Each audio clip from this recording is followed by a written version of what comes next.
Hello, Chemistry 10HH students. This is Mrs. Altman. We are on video number 35, Gases Part 1. This is in Chapter 5 of your textbook.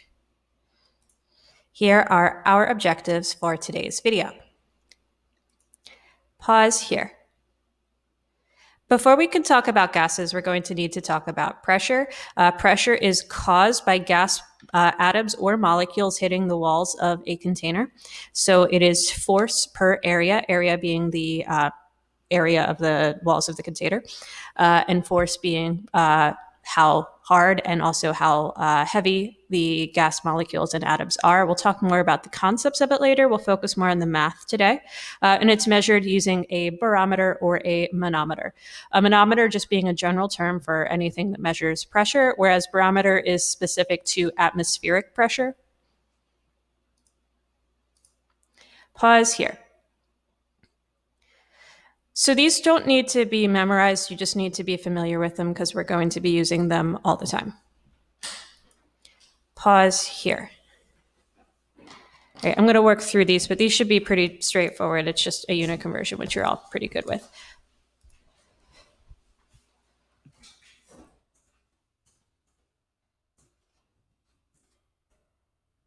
I'm going to actually first convert this to ATM because that's just a little bit easier. And then just round that to the number of sig figs that's in the question. So 0.704 ATM.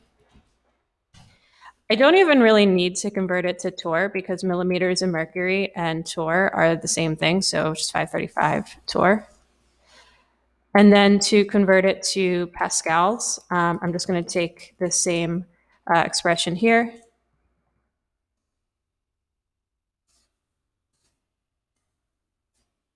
And then just round it to sig figs, 71,300 pascals. We're mostly going to be using ATM in this class. Experimentally, oftentimes it makes more sense to use millimeters of mercury. And then in more physics applications, that's when you would use pascals, or really more likely kilopascals. Pause here.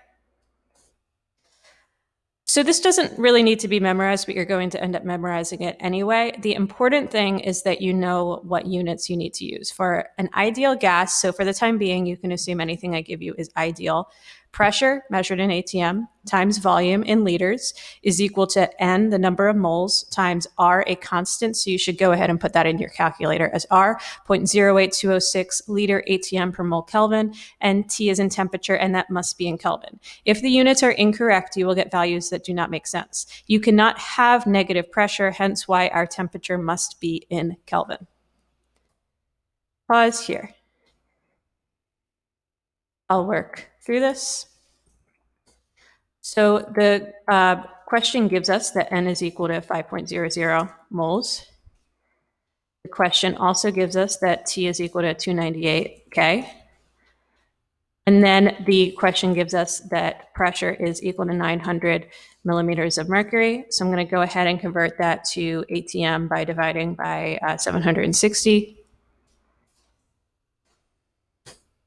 And then I am looking for V. So I'm going to have to divide both sides by P.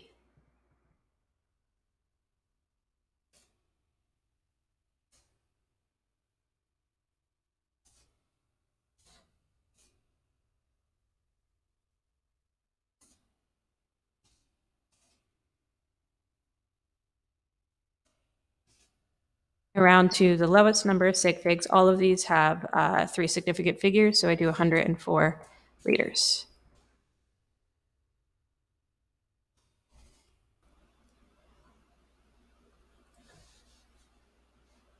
Don't know why this is taking so long to load.